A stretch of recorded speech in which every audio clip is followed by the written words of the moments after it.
Hello again, everybody. This is Jim from Jim's Coleus. Hey, it's like a really cool fall day here in New Jersey. It reminds me of when I was a kid. It always seemed that the first day of school, it dropped 20 degrees and overcast, misty. But well, it's been in the 80s, humid past few days this week, and it's dropped pretty significantly. It's a really chilly day. I didn't bring these in because of that, because you don't really need to bring in your coleus. If you have a coleus pot, a plant that you want to bring in over winter, you don't need to worry about it until the first frost. Now, that doesn't mean that you leave it out when it's really, when it drops below 50, 46 or whatever. When it starts getting really, right now, again, it's been in the 70s, 80s this week. Chilly day today, as I had mentioned. The coleus would withstand that kind of weather. 60s, even though it feels chilly to us, to coleus, it's not really a shock. But as, again, I'm in New Jersey. If you're in a zone like New Jersey, as we get deeper into fall, be mindful of your coleus plants. Look at the weather forecast. If you see some upcoming weather where maybe it's in the 50s, or rather if it's been in the 60s and so forth, and you see that there may be a night that it drops into the 40s, or, a significant change overnight, drastic, then bring them in. Because the less amount of stress you put on your coleus over winter is going to give you a better chance that it's going to make it through the winter. So just take that into account. So anyway, I trimmed this. This is that Saturn. Now remember, you look back, for those of you who follow me, you look back at that video I made, I guess it was 4 videos ago, when I repotted this. Now I trimmed this again. So I'm getting it ready to come inside. So I really don't want it big like this. Now this is that stockings. This is that black stockings coleus. Now this one I'm going to trim one last time before I finally bring it in, because it's a little big. I don't need all this foliage. I have a lot of undergrowth in there. So we're going to trim a lot. I'm going to knock it down a little bit, trim it, get rid of a lot of the older, larger leaves. Just get it compact, close to that. So, and I have a couple of other plants left over. This one never really did very well this year. That's a Japanese giant. It didn't go, but I think it didn't because it's in this little pot. And it really needed to go into a larger, like this one here. This one I really liked, the Saturn, so I put it into a larger pot. So we're going to keep this one over the winter. We hope it does well. And next year I'm going to put in a larger planter. Here's another one. This is a real beautiful coleus. I'm not sure if this one's going to make it or not, so we'll see what happens. It's not very mature. It's got very, very tender leaves, but I want to give it a try. And again, if you're going to overwinter, if this is your first time overwintering your coleus plants, it's hard to say. Some of them, like a plant like this, I'm almost, I'm pretty confident that it's going to make it through the winter. It's not going to look as in February, March. It's not going to look this beautiful. It's going to lose a lot of foliage. You're going to lose a lot of leaves. It's not going to be vibrant. It's going to really look like hell. Excuse the language. But that's the dormancy that that I've mentioned in previous videos. So just keep it green, keep it alive. Do not fertilize. You don't need to fertilize. If your soil is pretty good already, you don't fertilize, because your coleus is going to sleep for the winter. It's dormant. So you don't want to promote any growth by fertilizing.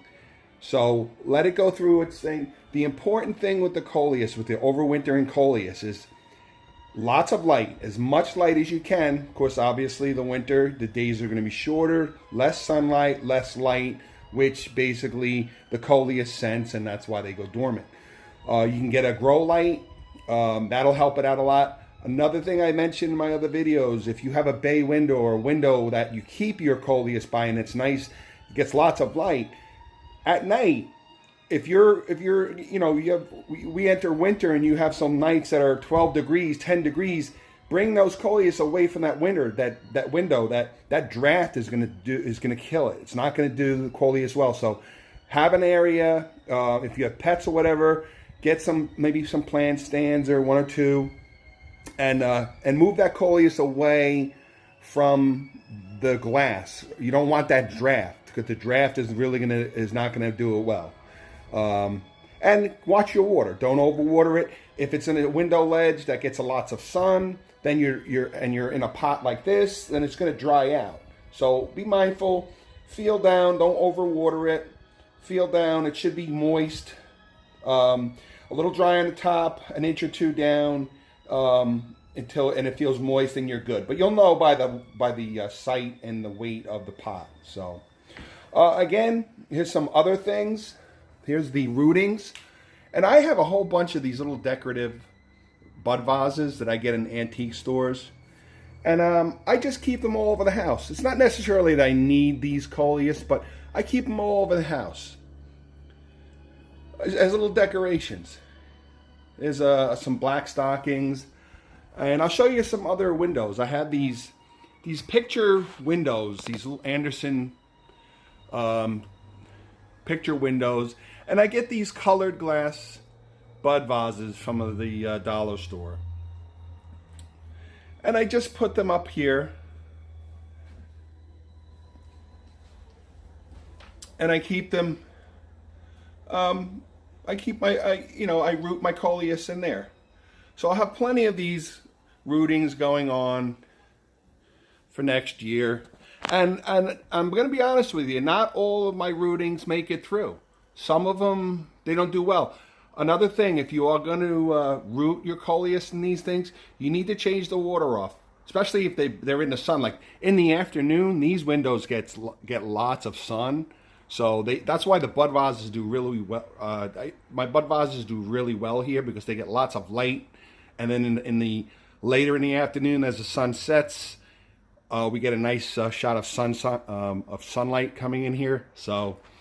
But change your water. Make sure you rinse your water out real well, and keep up on the water. That's another major reason why your rootings will go bad. They'll get disease from or they dry out because people don't pay attention to them, especially in little pots like these little this little cup here. You can't see the water line, so your week goes by, you're like oh, and then you go and check, and it's especially if coleus this big, it's a big rooting. It's going to take a lot of water, so I fill it up, give it plenty of water, and just change it. Again, change it every week or so. And these should last through the whole winter. So again, this is the Saturn, and I trimmed it. I still need a little trim. It's still growing. It's slowing down a lot. I'm going to trim that off here. There might be a couple of leaves here and there that I need to trim. Well, again, this one really needs to be thinned out, trimmed down. I may, this is all those other rootings. All these rootings are from this plant. And again, this was from a mother plant that I had years ago, the past 3 years, and last year it was really at the end of its cycle. I mean, it was in the same pot. I didn't really change the soil out. I mean, I didn't want to put it in a bigger pot. I only do so much. So I took a few rootings over the winter. At the end of the rooting, at the end of the winter, and I saw the plant after a few years was probably at the end because a lot of it died. I saw that one stem that was still alive, and I decided to roll the dice. I cut it and rooted it. It made it through the whole spring. It was this was a single rooting that I cut from the mother plant 3-4 years ago. Single rooting, got it through the spring as a rooting, through the spring, planted it in a little single pot, It grew. I transferred it to a bigger pot, and then I transferred it again to this pot here. As my last video, or that video I put a few that video I posted a few weeks ago, and look at that. So it really does real well over the summer. So keep that in mind if you're overwintering your Coleus. Be patient with it. Unless it completely dies, which is a possibility. Keep an eye on it. And again, I have a number of rootings of this just in case. And this one here, I'm pretty confident that this one's going to make it through the winter very well. So, all right, and I guess my Boston Fern. Those of you who have Boston Ferns, keep a spray bottle nearby. They love to be sprayed. They love, and I'll take this outside. Like yesterday, we had it was sort of a misty rainstorm, and it was real ideal. So I put it out in the misty rain, and they love that. They love to have their foliage misted. So, and there's my my monster cactus, and these do quite well here by these large windows. I have a very open, airy family room, and plants do very well here because they love the light. And this, again, I say this to people, find a spot in your home, whether it's a dining room, a foyer, a hallway, whatever, that is as close to the conditions of what you would think a greenhouse would be like. Lots of light. They love light. Coleus love light. Plants love light. They need light. So that's the best advice I can do. And then once we march into spring, you know, we can get these back on track, get some fertilizer going, and they'll be back magnificent, better than ever. So, all right, follow along, be confident, don't get dissuaded. Don't don't get upset if your Coleus doesn't make it. I've had it happen to me. It's part of the learning curve. So follow along. Any comments? I love the comments. I really appreciate them. Thank you for subscribing. If you haven't, please do. And stay tuned. We're cutting more seed stalks. I have them on my trays drying out, and before we know it, it'll be Christmas, and Jim's Holiest of Coleus will be starting his 2020 Coleus crop. So thanks everybody, and until our next video, take care, and thanks again for following along. Jim's Holiest of Coleus.